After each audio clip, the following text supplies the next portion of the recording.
Boa tarde a todos nossos amigos ouvintes do vlog do Conde Lope Villanueva. Uma grande amiga minha me mandou um vídeo que envolve o nome do padre Júlio Lancelotti, cujo título é 24 perguntas para o padre Júlio Lancelotti, ser LGBT pecado, a igreja homofóbica, de um vlog chamado Põe na Roda. Para quem não conhece, o padre Júlio Lancelotti tem uma inclinação, por assim dizer, de esquerda, e muitas de suas posições são bastante controversas e polêmicas dentro da própria igreja, porque muitos de seus palpites relacionados principalmente à questão da sexualidade me parecem bastante heterodoxos. Eu gostaria de fazer assim alguns comentários sobre esse vídeo e como o padre Júlio Lancelotti vai responder essas perguntas. Vamos lá.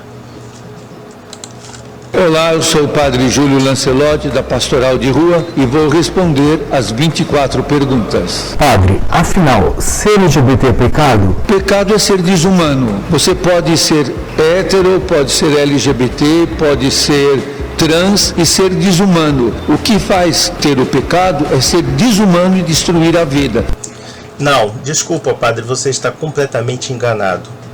Sim, existem normas sexuais que devem ser obedecidas e que a transgressão dessas normas sexuais é pecado sim. A homossexualidade, segundo a Igreja Católica, ou seja, a prática, no que diz respeito, claro, não é ser homossexual, mas sim praticar a homossexualidade é pecado sim. Transgride a lei de Deus, transgride a lei da natureza, porque dentro da lei natural nós somos seres sexuados e a nossa sexualidade visa a uma finalidade.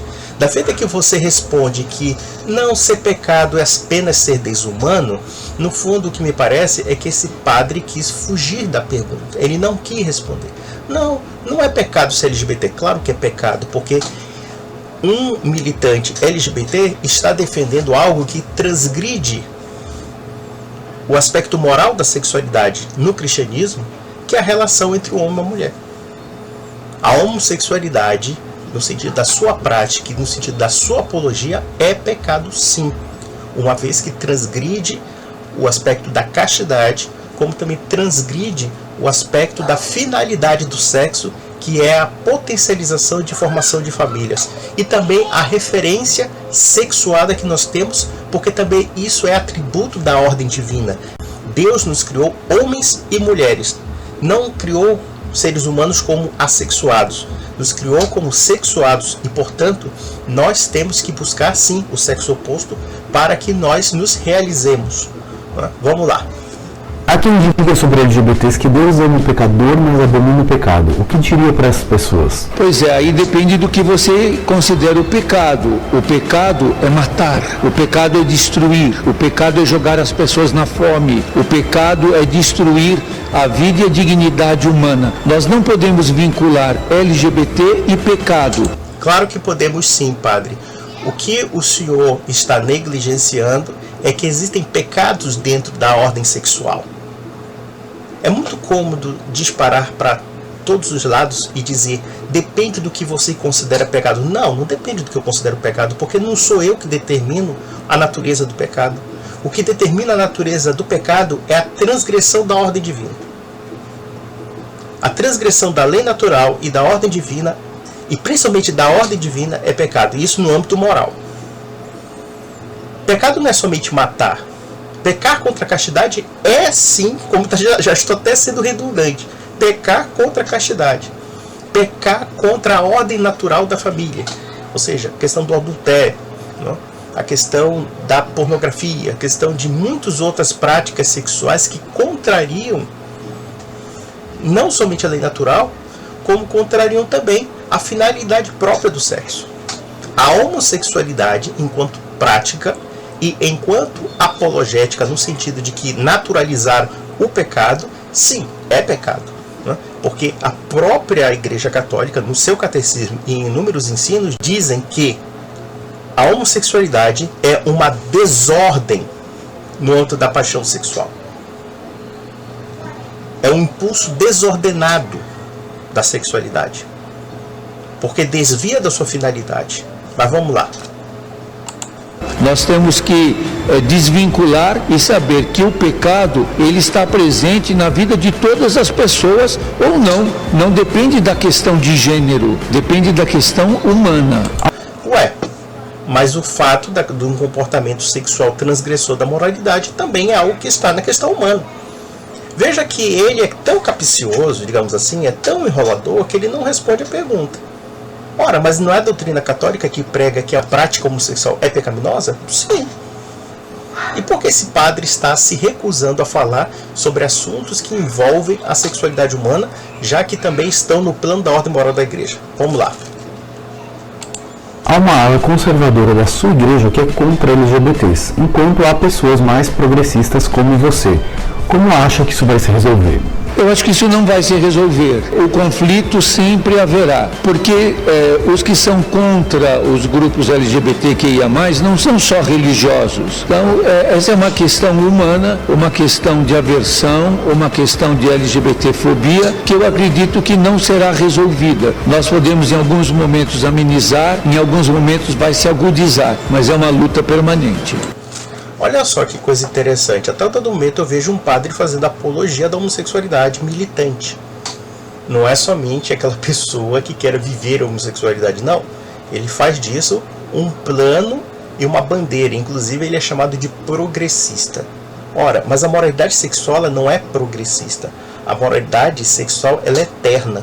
O que se aplica a, 1000 anos atrás se aplica hoje, ou seja, a questão da relação do matrimônio indissolúvel, pela qual a igreja defende abertamente, como também a questão de que a relação homem-mulher é o que comporta conforme a natureza e também a finalidade que Deus deu à sexualidade para a perpetuação da espécie, né? E não somente a perpetuação da espécie, evidentemente, mas até mesmo para a conjugação, coisa que na relação homossexual isso não se consuma.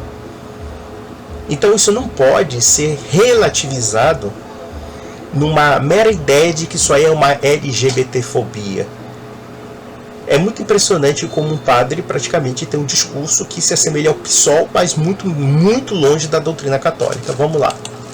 Por que você decidiu ser padre? Olha, a decisão não tem uma decisão mágica, em tal momento eu decidi. Toda decisão é uma construção e toda decisão é uma escolha. Entre as várias possibilidades da minha vida, eu era professor. Eu acabei entrando no presbitério, sendo ordenado padre, numa construção pessoal, espiritual e social. Se pudesse ter um superpoder, qual escolheria? Nenhum, eu não gosto de superpoder. Eu prefiro ser fraco, humano e vulnerável, como eu sou. Não poder. O poder sempre faz mal para as pessoas. Se tivesse o WhatsApp de Deus, que mensagem de áudio mandaria para ele agora? Eu te amo muito, meu Senhor. Olha, padre, eu fico um pouco cauteloso com relação a esse amor, porque esse amor me parece bastante condicional demais. Da feita que o senhor nega no plano divino o aspecto da sexualidade, que é o amor entre uma mulher, que foi instituído por Deus e também está na ordem natural das coisas, então esse amor talvez não seja tão completo. Seja o que for, eu não vou julgar o seu coração, mas com certeza eu posso fazer um juízo da doutrina que o senhor está pregando, e com certeza eu posso dizer, o que o senhor está pregando não está inserido no ensino católico. Vamos lá. Você tem críticas de religiosos conservadores em relação aos seus posicionamentos? Críticas nós temos sempre, não adianta temer, as críticas sempre haverão. As críticas destrutivas são aquelas que muitas vezes escondem alguma coisa que não está bem resolvida. Desde quando e por que decidiu se envolver com tantas causas que a igreja ignora ou discrimina? Eu acredito que a igreja não ignorou. Essa é uma questão que está muito presente e que muitas vezes é um tabu, muitas vezes está escondida, muitas vezes não está bem resolvida e nós não podemos achar que nada que é humano não está presente dentro da vida da igreja. A igreja é multiclassista, a igreja tem suas questões de gênero, a igreja tem suas fobias e tem também o seu amor. Tem de tudo. Não, lamento dizer, primeiro que não existe essa história de gênero. Gênero é uma invenção ideológica moderna, justamente porque na verdade o que só existe é o sexo. Nós somos condicionados biologicamente e essa condição biológica é um dado ontológico da nossa existência. Então nós não podemos substituir esses aspectos ontológicos esses aspectos que são inseridos na nossa natureza enquanto seres, para simplesmente uma dimensão meramente ideológica ou então social, como se quer dar a isso. Um homem não pode ser socialmente uma mulher justamente porque não é da natureza do homem ser senão o que ele é. Da mesma forma, podemos falar das mulheres. Se alguém acha que uma pessoa pode ser socialmente um Napoleão Bonaparte, socialmente, sei lá, um cachorro, ou socialmente qualquer coisa, esse social não muda a natureza das coisas. Primeiro porque o próprio sexo, ou seja, quando eu falo sexo biológico, não é mutável perante os aspectos sociais. Os aspectos sociais não são capazes de mudar certos aspectos que são elementares e que são naturais nos seres humanos. Por exemplo, se a gente achar que o social, o político e o ideológico pode mudar a realidade, ou pelo menos a compreensão dessa realidade, então muitas ideologias das mais bizarras também podem ser justificadas. Vamos pegar, por exemplo, a ideologia nacional socialista acreditava que os judeus eram racialmente inferiores, ou então que certos elementos étnicos raciais eram parasitas de uma determinada raça considerada pura e etc. Isso é uma ideologia, mas ela não é real, ela não faz parte da realidade, ela não comporta a natureza do homem, ela é anti-homem. E podemos dizer que a ideologia de gênero pela qual o padre é simpático também ela é uma ideologia anti-pessoa, porque ela nega os atributos da própria natureza humana. E uma delas é o atributo sexuado, o atributo de que nós somos homens e mulheres, e nenhuma condição social, nenhuma ideologia, nenhuma perspectiva psicológica pode mudar isso. É simples assim, porque isso aí é um atributo não somente biológico, como genético e imutável. Vamos lá. Acha que existe algum risco de, por exemplo, ter ameaçado seu título de padre pelas ideias que defende? Olha, pode até acontecer, mas é preciso ter uma fundamentação muito clara. Se eu falei alguma heresia, se eu fui contra alguma autoridade da igreja ou contra a doutrina. O pluralismo também está sempre presente dentro da igreja. Por exemplo, pregar a LGBTfobia é desumano. Olha só, que coisa bastante sofística. Sim, padre, o senhor está sendo contrário aos princípios da igreja. A igreja não diz, por exemplo, que a homossexualidade deve ser aceita tal como você defende. Quando você vem com esse papo de LGBTfobia, é uma artimanha retórica que se utiliza para não criticar certos movimentos relacionados à homossexualidade. Sim, esses movimentos, como qualquer movimento político, com qualquer movimento ideológico, com qualquer coisa, eles podem ser criticados. Se eles têm erros, se eles têm incoerências, se eles são até contrários ao bom senso, sim, existe liberdade de crítica. Porque a liberdade de crítica só existe de um lado e da outra é censura, é ameaça de prisão, é intimidação ideológica, psicológica, etc. Esse é o jogo retórico de vocês. E na verdade sim, você está sendo contrário aos princípios da igreja. Porque Jesus Cristo, se chegasse aos pecadores, como de fato ele chegou, ele chegaria com um homem LGBT, com uma prostituta, etc. Mas ele não diria para que essas pessoas se prostituíssem ou então afirmassem uma identidade LGBT de forma alguma. Ele exigiria naturalmente uma transformação de vida. Porque a homossexualidade não é algo que possa ser exaltado. Mas o Senhor, sim, o Senhor prega algo que contraria a moral da igreja. Isso é um fato. Agora, ficar nessa enrolação, nesse palavreado muito capcioso, é que não dá. Jesus Cristo era muito claro. Sim, sim, não, não. Ou você é isso ou você não é. Não existe meio termo. Vamos lá. O Vaticano ou alguma liderança católica já tentou te censurar ou te podar nos seus posicionamentos? Existem questões que podem me cobrar, que me perguntam. O que eu tenho tranquilo, que eu defendo sempre a vida das pessoas. E todas são filhos de Deus. Então ninguém pode negar isso. Jesus foi criticado porque defendeu as mulheres, porque defendeu a prostituta, porque defendeu os chamados pecadores, rejeitados e enjeitados. A grande surpresa é que Deus ama a todos, não rejeita ninguém. Só que existe um problema. Deus realmente ama os pecadores, mas não ama o pecado. Até o dado momento, o que eu percebo aqui é o seguinte: nós temos que aceitar os pecadores e nós temos que aceitar principalmente os pecados. E até agora, senhor padre, o senhor não me deu nenhuma resposta realmente confiável no que diz respeito do que a doutrina católica pensa. Porque a doutrina católica não pensa como o senhor. Muito pelo contrário. Verdade, Jesus Cristo ia com os pecadores e com as prostitutas, mas jamais diria, não, fique garota de programa e siga-me. Ele jamais falaria isso. Ele jamais chegaria como homossexual e diria para ele, olha, não, fique gay, viva a homossexualidade na sua plenitude e você será cristão. Nunca falaria isso. Porque seria contra o próprio plano divino. Porque seria contra o próprio plano da ordem natural das coisas. Porque seria de fato uma transgressão no âmbito da sexualidade. E até o dado momento parece que não existe regra moral para a sexualidade no palavreado do senhor Padre Júlio Lancelotti. Curte alguma cantora? Quais são as divas pop? Uma cantora que sempre me provocaram muito porque eu a defendo é a Lady Gaga. Olha só que nível triste de um padre, né? Defender uma mulher que é promotora dessa apologia à devassidão sexual, à libertinagem sexual em todos os sentidos. O que me parece muitas vezes é que existem padres na Igreja Católica que são verdadeiras antíteses daquilo que se exige realmente de um eclesiástico. Até o dado momento, nós estamos aqui há mais ou menos 4 minutos e esse padre não me deu nenhuma lição que eu tenha lido no catecismo. Mas vamos lá. Se não fosse padre, que carreira acha que seguiria? Qualquer carreira que eu poderia ter, eu gostei muito de ser professor. Mas acho que a gente deve ter qualquer carreira desde que humanize a vida. Mas professor é uma. Essa retórica, humanizar a vida e blá blá blá, isso não quer dizer nada. Humanizar a vida como? Qual é a perspectiva católica de humanização da vida? É dizer que todos os pecadores têm que viver o pecado? A prática homossexual é pecado ou não é, padre? Sim ou não? É ou não é? Ah, não sei o que, não é bem assim, porque depende da forma como entende. Não defende porcaria nenhuma. É pecado sim e acabou. Não tem escapatória, mas vamos lá.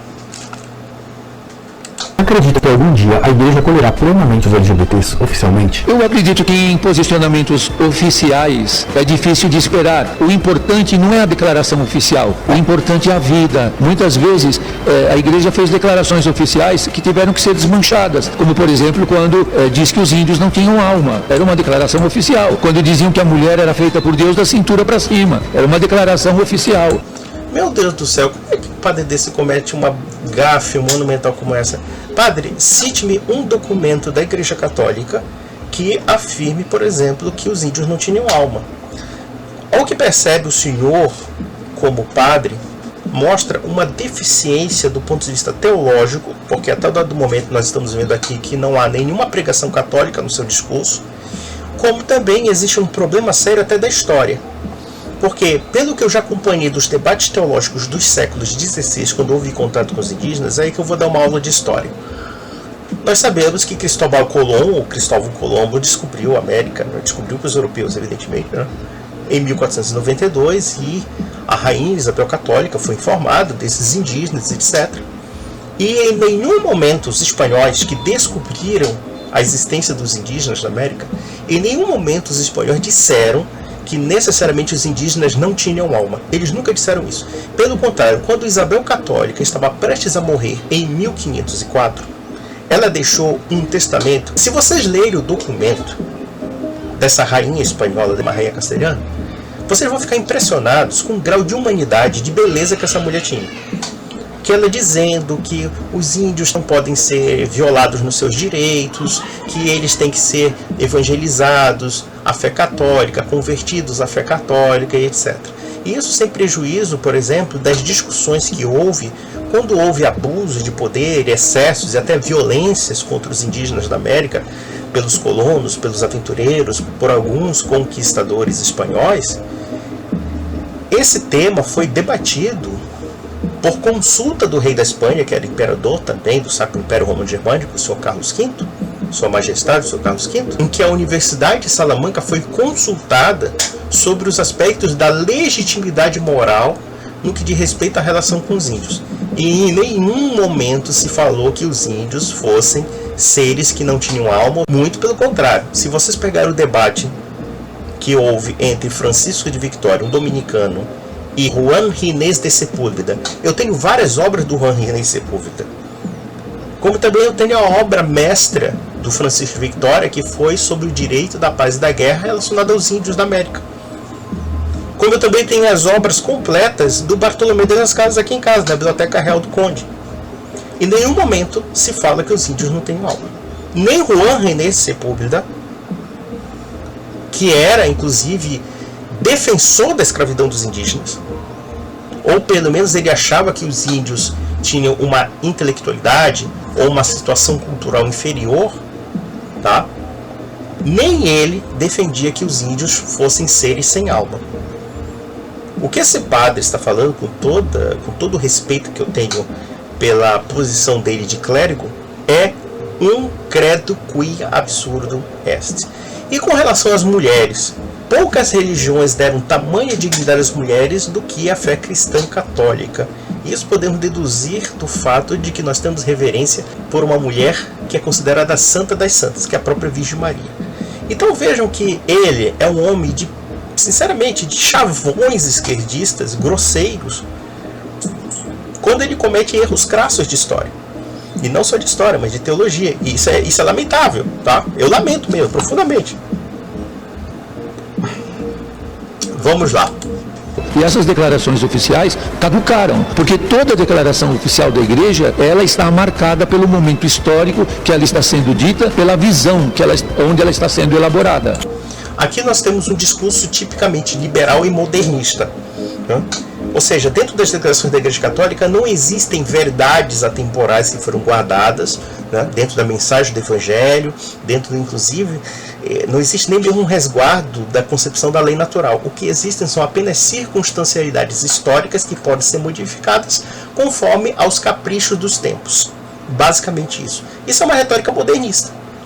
Quando Pio X, na encíclica Paciendi, condenou o modernismo, é porque ele via no modernismo essa ideia de que as verdades excelsas da fé cristã devem se adaptar ao momento histórico, devem ser sujeitas à efemeridade do momento. E toda a retórica que ele se utiliza sobre os LGBTs é basicamente isso. É simplesmente sacrificar os valores excelsos da igreja no que diz respeito à sexualidade, à família, à castidade, para uma tendência momentânea e que não é cristã, que é o momento LGBT. Vejam que nós temos que fazer uma seguinte distinção, porque ele gosta muito de usar uma retórica de que não, nós temos que defender a vida dos homossexuais, não sei o quê. A Igreja Católica nunca foi contra a pessoa do homossexual ou a pessoa que apresenta, tá, essas tendências homossexuais, tá? A gente tem que entender isso. A Igreja Católica entende perfeitamente as fraquezas dessas pessoas, os problemas, os dramas dessas pessoas, inclusive quer inseri-las no sentido de uma participação comunitária para que elas façam parte, né, e sejam orientadas para fazer o que é certo. Inclusive a Igreja orienta-as a viver castamente, não exercer a homossexualidade, porque isso pode ser prejudicial a elas, prejudicial à intimidade delas, à espiritualidade delas. Então elas têm que escapar do pecado. Então a igreja ela tem esse papel de orientar as pessoas para as certezas morais, mesmo no âmbito da sexualidade, tá? Então veja que até o dado momento nós estamos aqui com 5 minutos mais ou menos de vídeo e nós estamos esperando realmente algo que seja compatível com a doutrina cristã. Sua presença discursando no concurso Mr. Trans Brasil surpreendeu a muitos. Como foi participar e conhecer a realidade dos garotos? São todos muito amáveis, são todos lindos, são pessoas de uma pureza e de um coração cheio de doçura e maravilha. Eu fiquei muito encantado de conhecê-los e de dizer para eles, Deus ama todos vocês. Aqui, na verdade, nós vemos a fé cristã reduzida ao mero sentimentalismo. É como se Jesus Cristo fosse uma figura New Age. Nós sabemos muito bem, lamentavelmente, que dentro do universo LGBT, do universo homossexual, existe uma realidade muito diferente desse romantismo pelo qual o padre está pregando. Nós sabemos que muito do ambiente homossexual é um ambiente bastante pesado, um ambiente até meio muito complicado do ponto de vista do envolvimento dessas pessoas. E o que me parece aqui é que o padre cria uma visão fantasiosa, uma situação completamente irreal para romantizar o pecado. Isso aí é o pecado modernista do padre. Não somente modernista, pode dizer herético até. Porque até todo momento estamos esperando aqui onde a Igreja Católica está inserida e onde é que está o catecismo, onde é que está o ensino da doutrina católica. Vamos lá. não fosse católico, acha que seguiria qual outra religião? Olha, eu acredito que as religiões são meios, são instrumentos, elas não são fim em si mesmos. Você pode ter uma religião, ser muito religioso e muito desumano. Para mim, o mais importante é ser humanizado, mais do que ter uma religião. Ou seja, não importa a verdade católica, tá? A verdade católica é tão verdade católica como o satanismo. Contanto que você seja um satanista bonzinho, então tá legal. Não é isso? Ou então, nós podemos dizer o seguinte: você pode ser ateu, mas tudo bem, você pode ser ateu, mas pode ser bonzinho. Tá? Ou você pode acreditar em qualquer coisa, você pode acreditar, sei lá, como os ateus até ironizavam a religião cristã, diziam, você pode acreditar no Spaghetti Monster, tá? No Spaghetti Monster na sua garagem, mas tudo bem, o importante é ser humanizado. Pelo amor de Deus, padre, não existe fé católica verdadeira, não? O senhor acha mesmo que a fé católica é algo que pode ser dispensável por qualquer tipo de crença? Onde é que está o seu amor pela verdade? O senhor ama a verdade mesmo como católico? Porque eu, como católico, eu quero compartilhar da minha fé com meu irmão ou com o meu concidadão, justamente porque eu sei que daquela fé vem a salvação da alma dele. Aqui nós percebemos um discurso de uma pessoa que não acredita na salvação das almas. Me desculpa, com toda sinceridade, mas o que ele declara praticamente não tem base nenhuma da Igreja Católica. Tem base em qualquer coisa, menos na Igreja Católica. Vamos lá. A religião é um instrumento, é um meio que eu uso. Não é a finalidade da vida, a religião. Ela pode tanto te levar a Deus, como te levar a um ídolo. Oh, meu Deus do céu, quer dizer, a religião não tem finalidade alguma. Depende da forma como você comanda. A religião católica não tem finalidade alguma? Quer dizer que os preceitos da fé cristã não têm finalidade alguma? Quer dizer que, sei lá, batismo, né, crisma, comunhão, isso não tem realidade alguma concreta no sentido espiritual das pessoas? Quer dizer que isso para você é tudo uma mera aparência, padre? Onde é que está a sua fé? Até o dado bem que nós estamos aqui procurando. Talvez eu tenha que pegar, sabe o que? Deixa eu ver aqui.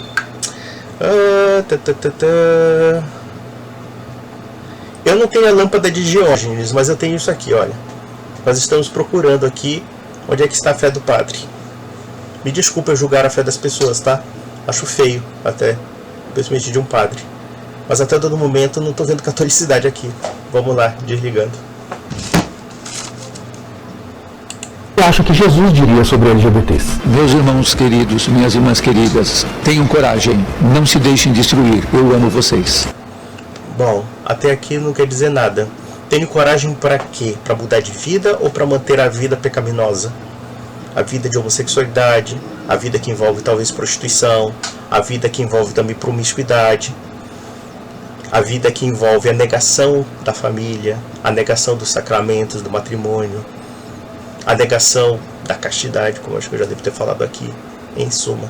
Quer dizer, não quer dizer absolutamente nada. Vamos lá. Qual a sua opinião sobre virgindade antes do casamento? Essa é uma questão de foro íntimo. Não, padre, isso não é uma questão de foro íntimo. Na tradição católica, nós temos que manter sim a castidade até o casamento. E vejam que aqui ele relativiza como se fosse algo subjetivo. Em todos os aspectos ele coloca a moral sexual no âmbito subjetivo. E não somente a moral sexual, ele coloca a religião no âmbito subjetivo. Mas vamos ver o que ele completa esse raciocínio, que me parece bastante temerário. E é uma questão que ninguém está autorizado a perguntar. Eu já fiz na minha vida como padre mais de 5.000 casamentos. É uma pergunta que nunca se faz a ninguém. A virgindade, ela pode ser um valor dentro do cristianismo, mas não era um valor do judaísmo. Inclusive no judaísmo, ser virgem significava a impossibilidade de perpetuar o povo e de vir o Messias. Não, meu Deus do céu, que coisa mais absurda. É só ele ler os 5 primeiros livros da Bíblia para mostrar que a virgindade antes do casamento não somente era algo nevrálgico para o povo judeu, como ainda tinha punições severas. Aqui ele faz uma confusão mental entre a pergunta e a resposta, porque o que acontece? Não se está falando de uma virgindade perpétua, está se falando de uma virgindade antes do casamento. Então ele muda o foco dessa virgindade para dizer, olha, a virgindade é uma questão de foro íntimo. Por quê? Porque, claro, você pode realmente fazer sexo antes do casamento. É isso que ele está dizendo. É basicamente isso. E ele está dizendo que no judaísmo não se acreditava nisso. Não somente se acreditava nisso, como, por exemplo, nós temos até uma cena bíblica em que Maria concebe Jesus Cristo através do Espírito Santo, Em um sonho se revela para José que Maria conceberia o próprio Deus no seu ventre. Para o quê? Para que não pensasse que ela tivesse relações sexuais com outra pessoa. Ou seja, Deus se revela para mostrar que aquela mulher permaneceu virgem e casta. Então como é que ele está dizendo que na tradição judaica não existia a questão da virgindade e da castidade antes do casamento? É uma coisa absurda que ele está falando. Depois foi vista como uma virtude. Eu acho que hoje é uma condição humana. Como é que a moral sexual cristã pode ser uma condição humana? Ou seja, um padre relativizando a moral sexual. Então é o seguinte, se você tiver 3, 4 casos diferentes antes do casamento, tá tudo bem. Se você tiver 1000 parceiros antes do casamento, tá tudo bem, pô. É uma questão humana, é uma questão íntima sua. A igreja não tem nada o que dizer para você, basicamente.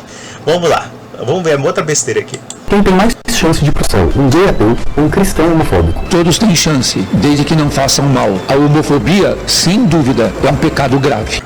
Veja que essa palavra homofobia aqui, ela ganha um contorno, uma dimensão, muitas vezes polivalente, que vai desde aquela pessoa que de fato odeia homossexuais, que agrediu homossexuais, que bater em homossexuais, que evidentemente que repudiamos isso aí é uma atitude criminosa, ninguém tem direito de agredir uma pessoa enquanto ser humano.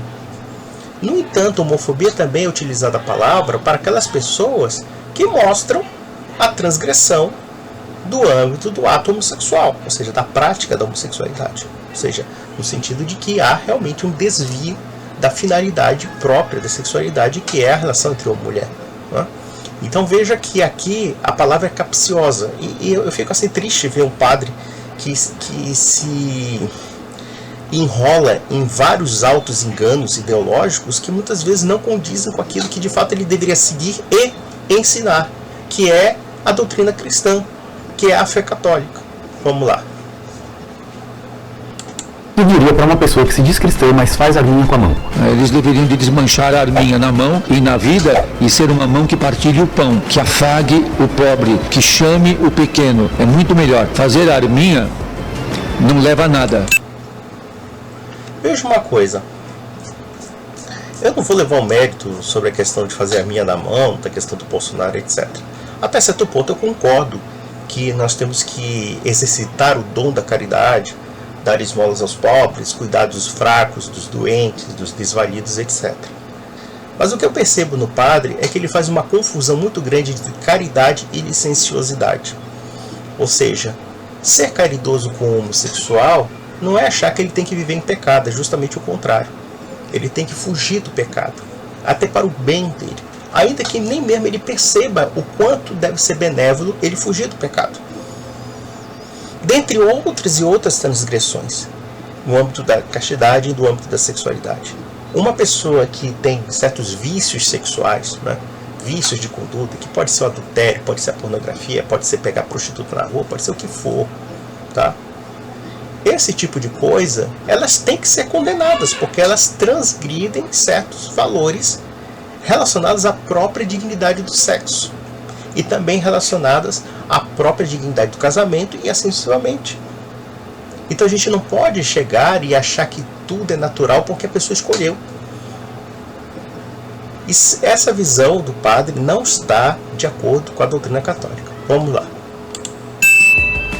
O que acha que o governo poderia fazer para solucionar a questão da população de rua, em especial em lugares como Cracolândia, que parece que independente do governo não se encontra uma solução? Isso não se resolve dentro de um sistema capitalista neoliberal. Faz parte do capitalismo neoliberal o descarte, assim como o racismo faz parte do capitalismo neoliberal, assim como a LGBTfobia faz parte do capitalismo neoliberal. Então é preciso mudar esse sistema para que essas situações sejam transformadoras também. Ai meu Deus, quanta besteira esse padre fala. Padre, eu queria saber o que tem a ver capitalismo neoliberal com LGBTfobia, quando na verdade é o grande capital desse capitalismo liberal que você critica que financia esses movimentos homossexuais. Então explique-me, e eu falaria isso na sua cara, padre, com todo o respeito que eu tenho pela sua posição de clérigo. Os movimentos LGBT, os movimentos da ideologia de gênero, os movimentos pró-aborto, que são inclusive alinhados com o movimento de esquerda que o senhor de fato simpatiza, são financiados por esse grande capital neoliberal que o senhor acusa. Claro que ele diz que é o contrário. Não, é o neoliberalismo que impõe a LGBTfobia, blá blá blá. Não, é justamente o contrário. É o capitalismo liberal que financia toda essa galera. Vamos analisar uma coisa assim, como isso já está tão inserido na sociedade como um todo. Você liga a Netflix, você liga um desenho da Disney, você liga a imprensa da Rede Globo, você liga, sei lá, você vê fundações norte-americanas bilionárias, você vê mega capitalistas como George Soros, que financiam todos esses movimentos que tentam subverter a moral cristã, a moral sexual, dizendo que a sexualidade ou o sexo, ou que seja, que o sexo na verdade não é apenas um elemento biológico, mas também um elemento da cabeça da pessoa, enfim, que existem pessoas trans e não sei o que, blá blá blá. Tudo assim é ideologia. Quem é que está financiando esse pessoal? Se esse pessoal é tão pobrezinho assim, por que é financiado pelo grande capital? Pobrezinho sou eu que sou católico, que não tem representação alguma, que não tem respaldo algum. Que inclusive, dependendo das minhas ideias católicas, eu posso ser criminalizado. Olha só que coisa maluca. Essa ideologia LGBT, ou esse movimento LGBT, que é financiado por ONGs poderosas, bilionárias, que é patrocinado pela mass media, a mídia toda apoiando isso. Até desenho animado, desenho para criança, você sempre tem temática LGBT, você tem assim, uma doutrinação escochante, você tem uma intoxicação ideológica, você tem apoio oficial do Estado para esse tipo de política, certo? E detalhe, não somente apoio do Estado, mas ao mesmo tempo até você tem um mecanismo estatal de intimidação psicológica e jurídica para certas pessoas que podem criticar, baseado apenas no bom senso, baseado apenas na boa razão, baseado na moral cristã, de que a ideologia do movimento LGBT é contrária ao cristianismo. É uma ideologia francamente anticristã. E mesmo assim, o neoliberal capitalista é você, o pobre diabo. Sou eu, o pobre diabo. Não essa mega estrutura financiada pelo grande capital com bilhões de dólares, com, sei lá, com Soros, Fundação Rockefeller, Fundação Ford, Lehman, né? O Lehman aí, que é o grande, digamos assim, seria uma espécie de Jorge Soros brasileiro. Ele financia tudo que essas ONGs, fundações, e é isso. Aí você vê a disparidade do discurso do padre e a disparidade em relação à realidade. Mas vamos lá. O Papa Francisco já disse que ninguém deveria julgar se alguém é gay e a igreja deveria acolher. Ao mesmo tempo, a Santa Sé também já proibiu bênção a uniões gays. Não seria contraditório? A questão precisa ser colocada no devido lugar. Bênção você pode dar para quem você quiser. O que não há na Igreja Católica é o sacramento para pessoas de uniões homoafetivas. Então, como sacramento, não há. Mas ninguém precisa ter o sacramento para se amar. O sacramento, você adere a ele por uma questão de fé. Agora, uma coisa que é muito séria. Muita gente que recebe o sacramento, recebe de maneira inválida. Porque não é porque eles são LGBT, é porque eles não amam de verdade e não têm liberdade para amar. Porque a pessoa não está assumindo as condições de validade do sacramento. O pior não é abençoar um casal LGBT. O pior é abençoar armas, abençoar agências bancárias, abençoar exércitos. Isso que é pior, porque a bênção é bem dizer a Deus. As pessoas LGBT também são uma bênção de Deus. Veja uma coisa interessante. Até agora, o que ele está falando? Que a igreja tem que realmente abençoar o pecado.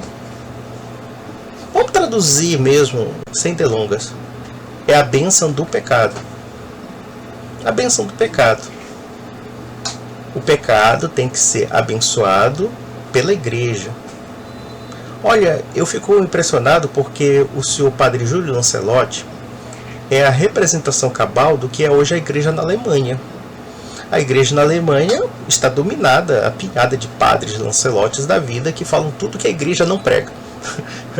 Se você encontrar alguma coisa de católica ali, talvez seja só, digamos, a titularidade. Você tem bispos, você tem padres, etc. Mas na prática é só aparência. Porque os conteúdos, porque a doutrina sobre a castidade, sobre o casamento já foram destruídas. Veja, o sacramento do matrimônio não é uma coisa subjetiva, como ele está colocando. Não é uma coisa de fé, porque ele está reduzindo fé a uma crença. Não é uma coisa meramente de eu crer que o sacramento é válido. O sacramento é válido independentemente de eu crer alguma coisa. Eu posso ter, por exemplo, o batismo e posso até não crer no meu batismo, mas o batismo é válido. Eu posso não crer, por exemplo, que na Eucaristia até a presença real de Cristo. Mas ele está ali, mesmo que eu não creia. Como é que o sacramento depende da minha crença? O que esse padre falou é uma das coisas mais absurdas que existem. Isso aí é praticamente uma negação do catolicismo. Mas vamos lá.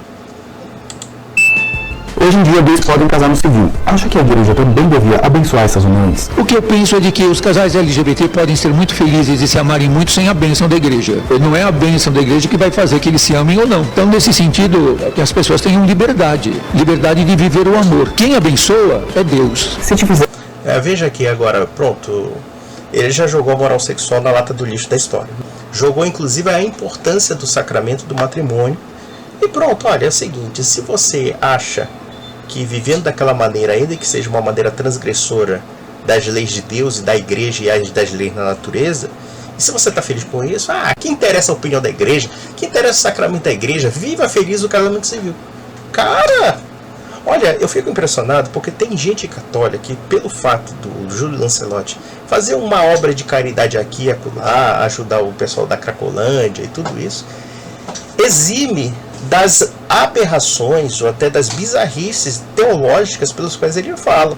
Eu acho que uma coisa não tem nada a ver com a outra, porque se depender apenas de uma mera externalidade de caridade, até a Igreja Universal faz isso, nem por isso nós podemos dizer que a Igreja Universal falha a verdade em pontos de fé. O cristão, ele não pode ser dissociado daquilo que ele crê, ou daquilo que ele convencionou a crer. Ou ele vive aquilo, ou ele não vive. É simples assim. Jesus Cristo não quer você pela metade, quer você pelo todo. Se você acha que, não, eu sou bonzinho porque, sei lá, dei comida pro pobre, mas você prega todo o resto, que é tudo contra a fé cristã e a fé da igreja, meu amigo, você vai pro inferno. Porque você está negando um ponto essencial que é necessário à vida de todas as pessoas, que é a verdade. Não há bondade sem verdade, não há generosidade sem verdade.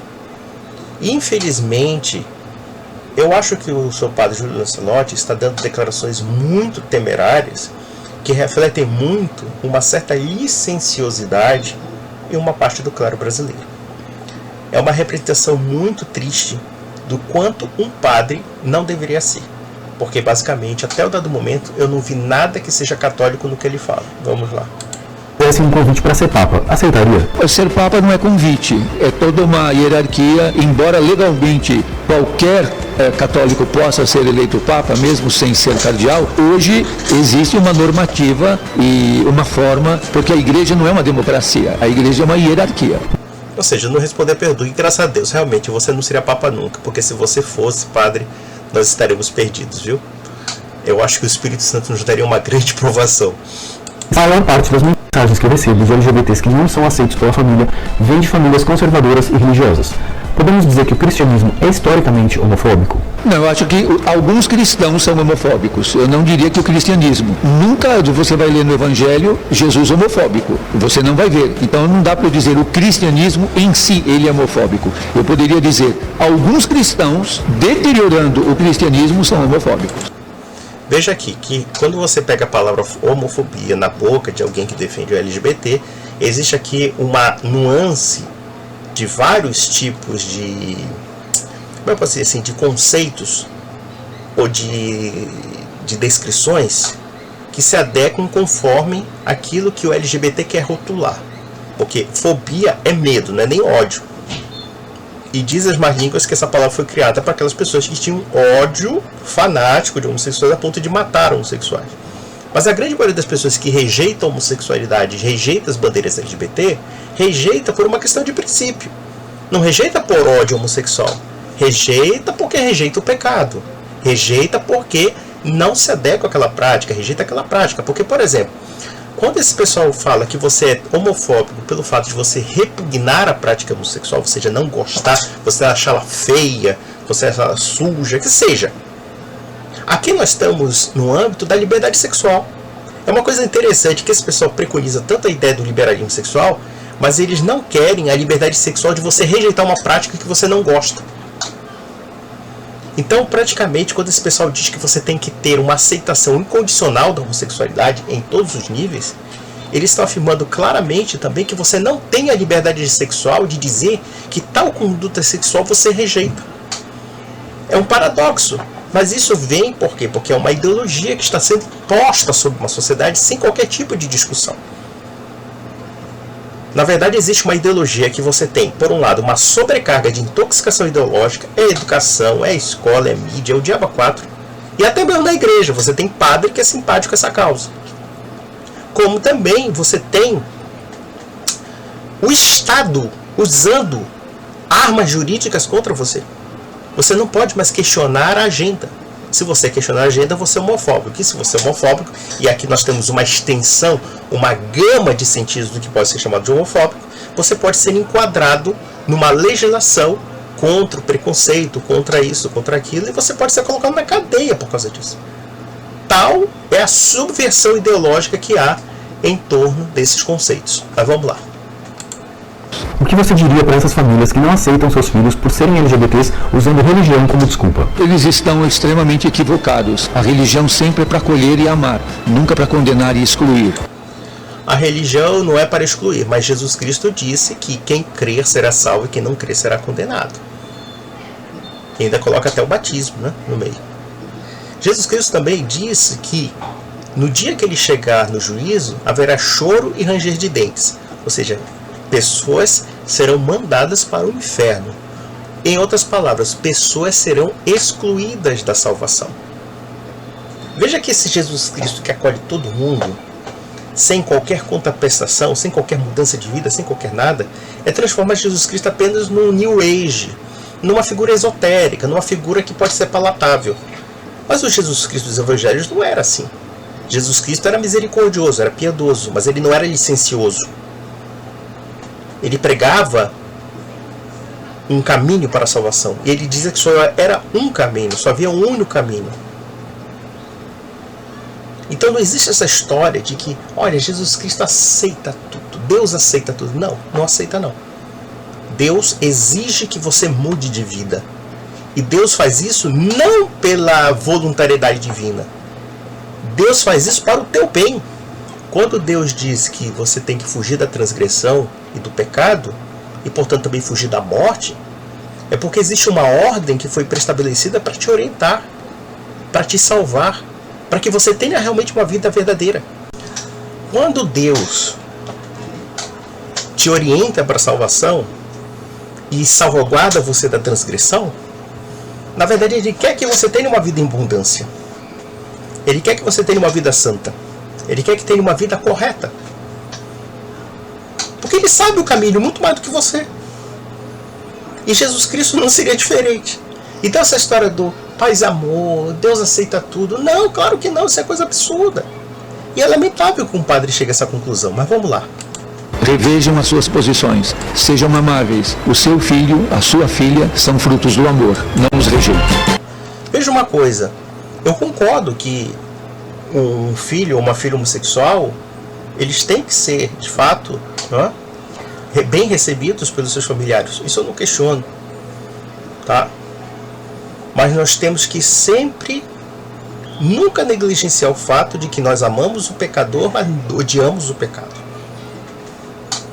E muitos pais e muitas mães não querem que seus filhos homossexuais por questões óbvias. Querem também que seus filhos, o seu filho tenha uma esposa e tenha filhos e gere a vida, porque a homossexualidade é a negação da vida. A mesma coisa com a mulher, quer que a mulher tenha o seu esposo e também tenha seus filhos e perpetue a espécie, perpetue o nome da família, perpetue a santa religião católica, porque a religião católica também é transmitida através da família e assim sucessivamente. É uma questão de razão natural. Não é uma questão somente de religião. Embora a religião e a lei natural elas se entrelaçam entre si. Mas vamos lá. Bom, então, meus amigos, é muito triste a gente perceber que certos padres que deveriam ter a obrigação de defender a sã doutrina, e quando nós falamos de sã doutrina, não falamos somente na questão teológica, mas também na questão moral, eles sejam tão negligentes e às vezes se salvaguardem por certas ações que são até benévolas, por exemplo, as ações de caridade, tá? Pelo menos ajudar o pobre, ajudar o desvalido, etc. Mas nós percebemos que o senhor Júlio Lancelotti, ele negligencia uma coisa. Jesus Cristo dizia que não só do pão viverá o homem, mas da palavra que vem da boca de Deus. Mas qual palavra ele dá a essas pessoas que ele diz defender, que são os LGBTs da vida? Quantas pessoas LGBT da vida não vivem uma situação de pecado, uma situação de sexualidade muitas vezes complicada, digamos assim? E qual a orientação que ele dá? Viva o pecado, viva a transgressão, viva os vícios. Ou seja, negue aquilo que de fato Deus salvaguarda para ti. Quer viver conforme as leis divinas, quer viver conforme a lei natural, quer viver conforme as leis da igreja. O padre Júlio Lancelotti, com todo o respeito que eu teria por ele como padre, como sacerdote, mas me parece que ele não é um homem de fé. Ou pelo menos a fé que ele diz que é fé, me parece uma coisa muito, mas muito sentimental. E muito pouco doutrinária, e muito pouco ligada àquilo que a igreja prega. Eu diria mais além, praticamente nada. Se a situação do clero é o pensamento do padre Júlio Lancelotti, eu digo para vocês, meus amigos, a Alemanha já é aqui. E vocês sabem o que está acontecendo lá, né, com a igreja de lá. A igreja está caindo na mais completa apostasia. Então, meus amigos, é isso e um grande abraço.